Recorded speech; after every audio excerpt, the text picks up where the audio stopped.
Good evening, everybody. We are live. We are live tonight with another episode of Eavesdrop. So before I go ahead and get started, let me do a couple of items on house cleaning. If everybody could like and share the video as you are watching it, that would be very, very, very helpful. Tonight we are going to be having uh, a great gentleman by the name of Marcus Goodwin. I'm going to bring him in a few minutes.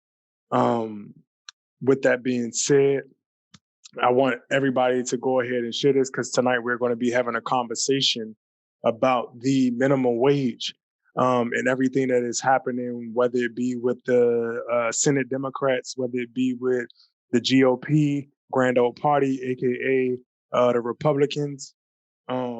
So go ahead, hit that like button, hit that share button. Again, if you are also with us, go ahead and head over to dcyds.org and get those registers, become a part of the team. We need your help and assistance over there. That's very important. Also, go ahead and check out our website, which is thegildedsages.com.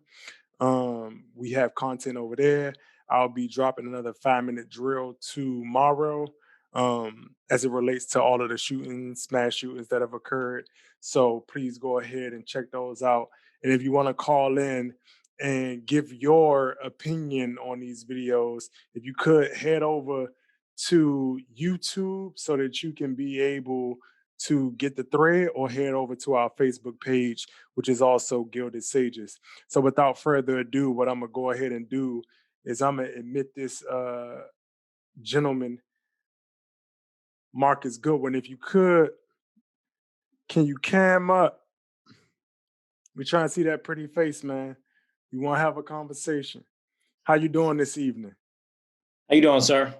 I'm doing good. So tonight, of course, we're going to be talking about the minimum wage, but I want to give a small, brief introduction to you. This is a young Black African American political, Washington D.C. District of Columbia, who just ran in a recent council race. So he is a young political, actively engaged. So I wanted to bring him here and have a conversation just to hear his thoughts and his positions on terms of the $15 minimum wage. But if you wanted to add anything that I may have left out, Marcus, go ahead and add anything on top of that before we get the conversation started. No, absolutely. I appreciate the time and I appreciate the platform. Like yourself, a DC native, my whole life been involved with the political process and activism and pushing forward and advancing the needs of all people, both here locally, but also around the country. So, I'm just honored to be a part of the conversation. Thank you. Thank you. So first, I want to just start off, as of course we all know, with any any politician or anybody running for elected. I just want to hear your overall position on $15 minimum wage, whether you agree with it or not. I know we here in the District of Columbia are already ahead of the game. In the sense that we have done that, we have had the, as you know, incremental increases over time to help businesses be able to accommodate the increased hike with their employees. So I would just like to hear first off how you feel about the overall minimum wage increase, and whether you agree with it or not, or whether you think it may be less, and just your overall opinion on it. Yeah. Well, I appreciate you teeing up the question because, frankly, I think that the increase to $15 around the country doesn't go far enough. As you and I know, the federal minimum wage right now is $7.25 an hour. However, that's a number that hasn't moved in the past 10 years. If you look at what the minimum wage was in 1968 at the height of the civil rights era, if you inflation adjust it in today's dollars, it's 10.59 an hour. So we haven't even kept up with the cost of living in the United States. And if you look at it from a macro scale, in the 19th century, our fight and our struggle in the United States was for emancipation, and we got that. Our fight and struggle in the 20th century was for enfranchisement, and we've gotten pretty much most of the way there. However, our fight now in this 21st century is going to be for economic justice and economic equity. And this is one of many fights that we're going to have to fight. So when you live in a city like Washington, it's not the same as North Dakota. So we can't have a flat minimum wage across the country that's going to be reflective of a cost of or standard of living because the economic realities in these places are different.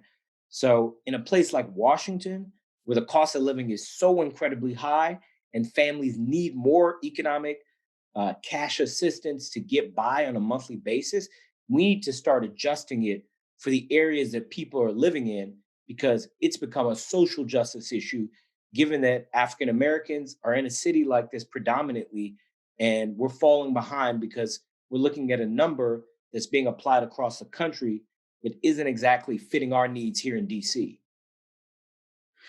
This is true. This is very true. I think my question in regard to that is like you said, I know in here around DC, and even the whole metropolitan area as a whole, whether that be Virginia or Maryland, $15 minimum wage doesn't go as far as we would typically want it. But I wanted to talk about some of the arguments against minimum wage. As I like to have the debate. I like to have the discussion. And one of those things that I saw was that, it increases the labor costs and it hurts small businesses. And so minimum wage laws raise business labor costs. That's already, largest budget item for business.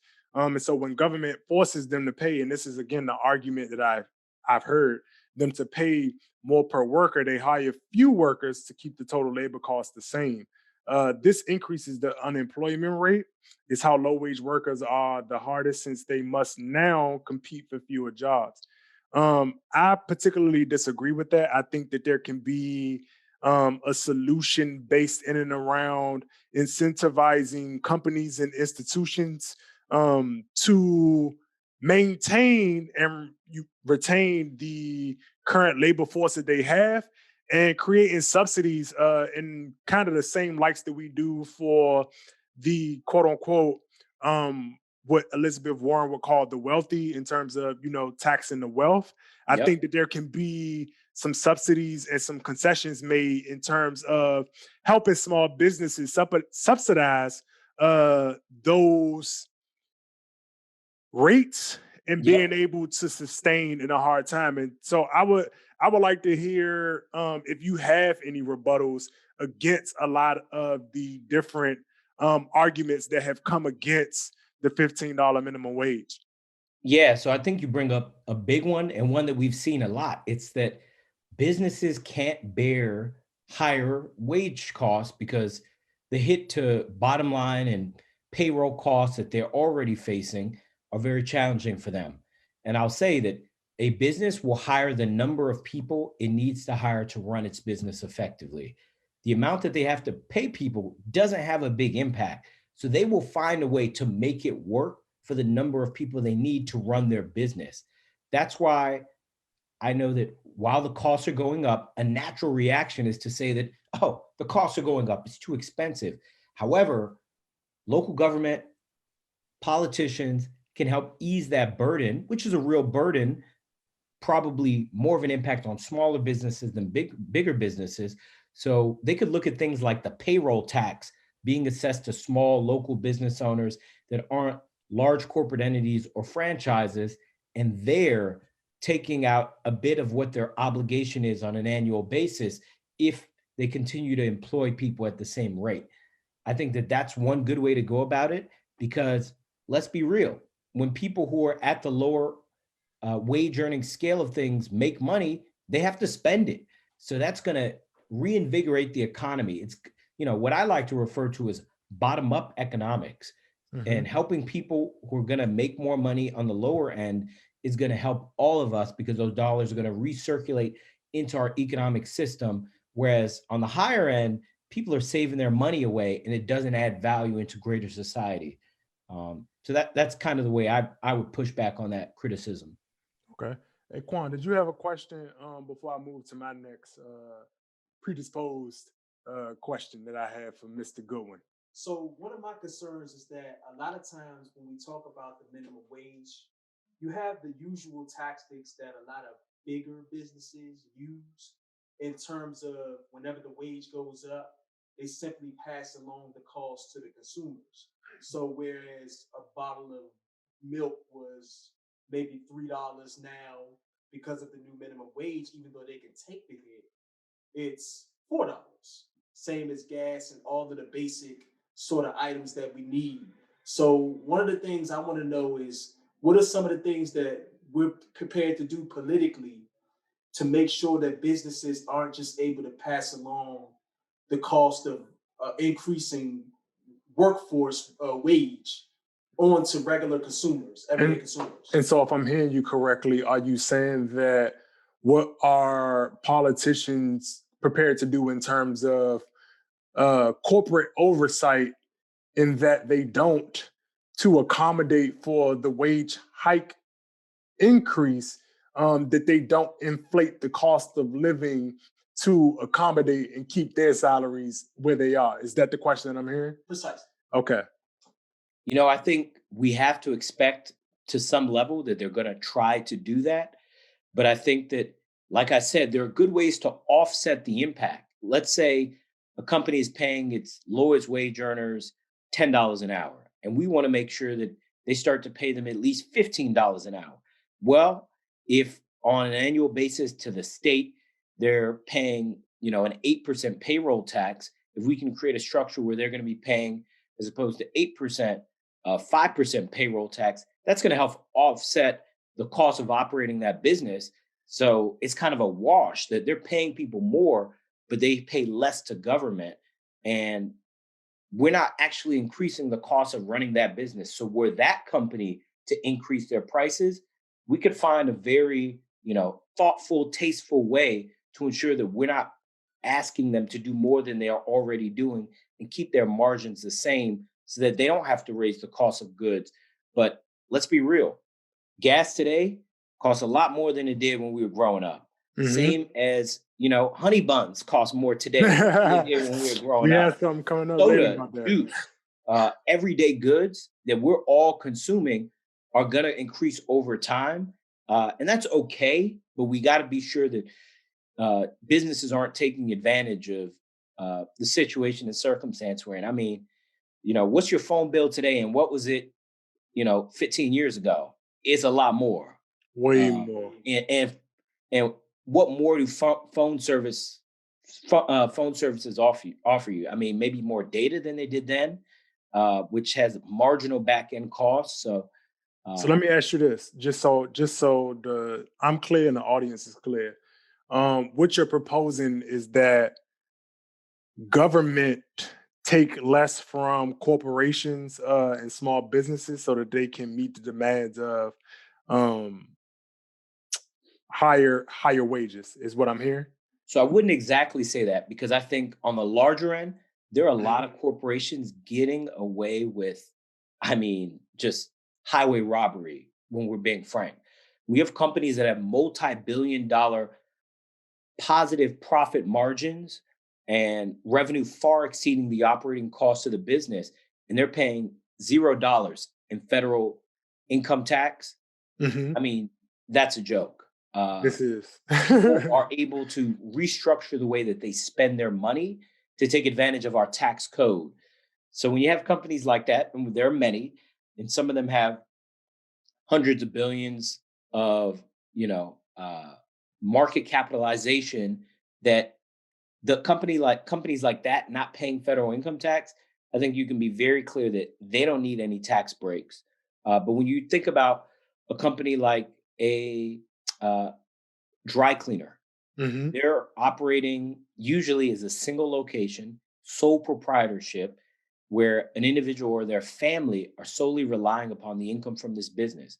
So if we're raising their labor costs by, 10, 20, 25%, it's going to have a real impact on their bottom line. And we got to be thoughtful about how we're going to help that business so that they don't start charging, $3 a shirt instead of $2 a shirt. Because that's going to hurt people on the back end and make their spending decisions a little more difficult and make their disposable income more scarce. And that's not the impact that we want to have. This is true. This is true, and I think that's exactly what you were speaking to and asking to Quan. And so, as you and I both know, I'm a Democrat. You're a Democrat. I don't know. Are you a Democrat, Quan? I'm registered. Okay. Yeah. So what I also wanted to bring up is that minimum wage was the overall talking point, and this is us being young leaders, rising leaders, I would say. We saw a lot of power within the Beltway, whether it be Pelosi, whether it be Biden, whether it be the Georgia Senate runoff, in terms of a lot of Democrats running on $15 minimum wage. And I'm sure you have been paying attention to the what was in the highlights in terms of Bernie Sanders with an effort to push $15 minimum wage, which was defeated 58-42, which several Democrats disagreed and voted nay. One being Joe Manchin, Joe Manchin and Kristen Sinema, who took, I guess, the spotlight. And then you have Jeanne Shaheen, Maggie Hansen, John Tester of Montana. Then you have Tom Copper of Delaware, and then you have Angus King of Maine, and Chris Coons also of Delaware. So what I wanted to ask you, in terms of us being rising leaders and us trying to push the needle and move the needle on a lot of these issues that pertain to us, that I feel like have a different impact for us than they do a lot of what would be the already leaders that we have in place. I just want to hear your thoughts on and position on how you feel about those nays, given the fact that we are also as a party trying to have a battle of ending the filibuster. And Right. for me, it's a question of, if we have defectors in that manner, what good would the filibuster actually do? And so, as it pertains to $15 minimum wage, I would just love to hear your thoughts, generally speaking, on how you felt about the news that came out that 8 Senate Democrats, when we had the House, the Senate, as well as the presidency, voted against that. And at this very pivotal moment where that $15 minimum wage would have lifted, been very pivotal in terms of changing the lives of many. Yeah, I think that we really see that a lobby exists at the national and federal level that kind of controls people. Um, the folks like Nancy Pelosi, who've been in power for so long, they grew up in an era even ahead of my parents. My father went to segregated schools in the South. And he's not that old. So we are really living and being governed under a generation that hasn't fully appreciated integration that we think and people our age take for granted because it's something that we came up with, and see a world that's relatively appears to be flat. I wouldn't say that it is, but appears to be flat in terms of equal representation in the way people are coming up nowadays. So I think that we have a lack of understanding and empathy at the top level for a lot of people who are part of these nay votes, because they're really not really thoughtful and considerate of the real impact of the economic and social justice that this represents for so many people. Because when you look at it, who is this going to impact more than others? Uh, it's going to far out impact positively African Americans and Hispanic workers in this country compared to their white peers. Far higher percentage of Black workers are at this minimum wage, but a larger gross number of individuals who are white are at this minimum wage. But when you look at it, on the whole, in terms of the percentage of uh, people that are working at these wages, Mm-hmm. it's going to impact us a lot more positively to have this occur. And, we would see 19 million essential and frontline workers be helped by a minimum wage increase, and 32 million overall workers be impacted by a minimum wage increase. Whereas we have people who come from a generation where they don't fully appreciate the impacts on social and economic justice, and they're thinking about the people that are lining their pockets to continue their reelection on an annual basis, who are telling them, no, no, no, you're really going to hurt us, and we won't support you anymore if you're going to push something radical like a $15 minimum wage. So I think that time will help solve this problem, but we don't got time because people got rent due next week. Next Man. week, April 1st is coming up. People got taxes due. People got student loans due. And people don't remember, if it's not federal, it hasn't been suspended through this. Sally This Mae's is still true. collecting her money. So I think it's going to take us pushing the issue, continuing to push the issue, because the Republican Party, the Democratic Party are doing what parties have always done in America, and that's look after their best interests. And the people at the top are going to look at who's supporting me, who's paying my money to keep me reelected. And if they don't like it, I'm going to find a way to shuck and jive around it and not get it done. So it's going to take us, the people, continuing to apply pressure, because those folks are thinking about self-preservation of the party and of themselves. And that's why they're making these choices to not stand behind legislation that would help so many of us out.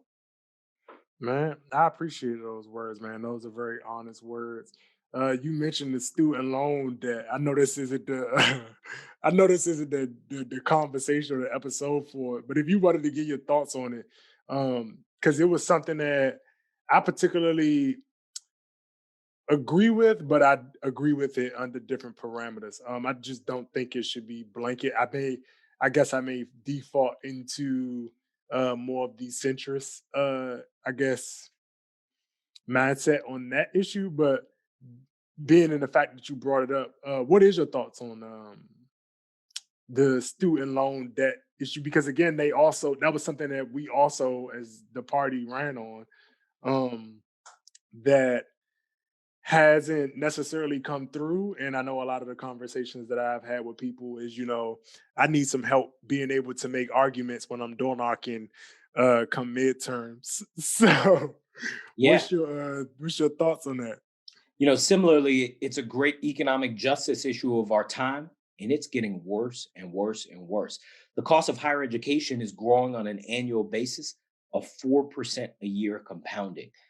When I talk about the cost of my education and how much debt I graduated with from undergrad and graduate school, I have people that are 10, 20 years ahead of me that are just shocked and astounded.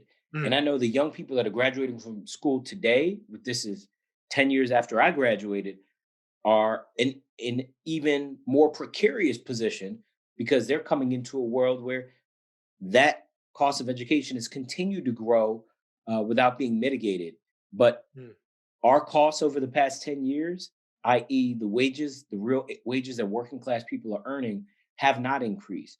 So that has just been terribly heartbreaking. For me, I've personally felt the challenge and the pressure of having to make payments on a monthly basis for the past 10 years to still be under debt, even in spite of federal loans being suspended for this time, because they really do plan to keep you in This is these true. loan programs for 10 to 15 years after you've graduated, and put you really in a compromised position. Whereas, people that one understood the cost of education going in, and people who are first generation college attendees and graduates don't necessarily know what they're walking into. And these colleges and universities just throw them these loan programs, and I never got explained what these loan programs were. I never got explained how long I Nobody was going to did. have student loan debt. I never understood that this would be an albatross on my neck and hurt Mhm. my ability to borrow, to get credit cards, to get a home, to qualify to buy a car, um, and really weigh down a measure that many employers are looking at. They will look at your credit score to see if you're This is employable true. and if you're a responsible steward of, you know, having capital. And for someone to have pursued higher education and have this burden placed on them where there is no consumer education, they literally first day of school will say, "This is your, you know, this is your package. You get 10,000 in loans and 30,000 Send in you on student your loan way. debt." Sounds good, right? And you're 18 years old, you don't know what that means. You're like, okay, I guess I can afford to go to school this year. 4 years Uh, later. that stuff, day you graduate starts accruing interest, the principal's there, and 6-7% is heavy Yeah, over I 10, just got 15 done paying off years. interest. But man, I just want to. I first want to say thank you for coming and spending time with us this evening. I really thoroughly appreciate it. I want to say thank you because I know how people who are public figures have to move and navigate. So I appreciate you for your honesty and willing to be able to speak um, some pieces of truth in an unfiltered manner in advocacy for us, which is the youth, the generation that's coming afterward. So, what I would like to ask you before um, you head out, because I don't necessarily want to hold you up. I know you have the lady and the loved ones, uh, and I know this is a beautiful, beautiful evening. So, did you please leave us and leave the people with something in regard to what it is they can do um, daily in their lives to, help these initiatives, help you, your priorities, or whatever it is that is required at the moment. Because over on this podcast, what we do is we try to, have conversations, push back on, sometimes what we feel like is the echo chamber, really put certain ideas to the test, whether it be my own or one of my housemates. Um, what is it that you would like to tell the people, to be engaged? Because that's where it starts. One thing that I think people, me, you, my neighbors, my friends, my family forget on a constant basis is that something I like to say is that politicians work for you, police work for you, and you got to make them work for you. And if you don't ask them for nothing, they're not going to give you anything. So I think that all of your elected officials that represent you from top to bottom, they wake up every day and they say, "Man, I want to make Devon happy. I want to make Marcus happy." And if you're unhappy and you're in their face and you let them know that you have a problem in your community and your family and greater society that they need to step up and address, and I'm saying it and you're saying it and everybody around us is saying it, that's going to be at the top of their agenda, top of their priority list. We can't let people, do cute photo ops and take pictures with our puppies at parks and think that they've done a good job. They have to do the hard work, and that's making our lives safer, making our economic situation more plentiful, and ensuring that we can fund the kind of lifestyle that we all deserve and pursue our freedom. So it's on all of us, on social media, on the phone, on community meetings. It's constantly tapping in. Where are you on the $15 minimum wage, and how can we push it forward? And if everybody is in unison, and I'm not sure what groups or organizations in the district, maybe the Democratic State Party needs to take this up, although I know they got their hands pretty full with statehood right Yeah. now. But through organized groups and organized efforts, it's really important for us to keep the pressure on. So I want to say thank you again. This is Marcus Goodwin coming out speaking to us today. If you all want to follow him, he is on IG. What's your Instagram? What's your social media hashtags? Let everybody know so they can go ahead and follow you, so they can stay in the loop with everything that you're doing. And of course, I'm gonna keep them in the loop with everything that we have going on as a whole body. Yeah, no, thank you again so much for having me on the platform. On Instagram and Twitter, I'm Goodwin for DC, GOODWINFOR DC. That's my last name and for DC. Yep. We appreciate you for coming out. Of course, you can appreciate us over here. We're not going to chop up any of your clips just to, how the journalists do. We're not going to do you like that. This was I appreciate the genuine conversation. And I'll go ahead and send you over what I have. So that again, I'm all for promotion of self and for everybody getting theirs. So I'll make sure I get that out to you so that you can have your footage for future use and current use. So thank you, good sir. It was a pleasure having you. It was a pleasure talking to you.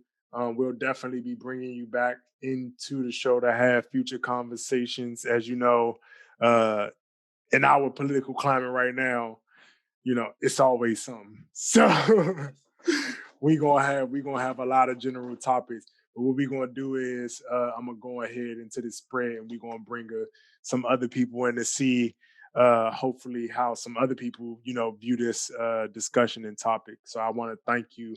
I want to say I appreciate your grind. I appreciate you for what you stand for, and all blessings into your endeavors and everything that you have going on. So thank you, kind sir. Peace, brother. I appreciate you. Y'all have a good evening. No, right, thank too, you. man. Mm-hmm. All right. Hit that like button.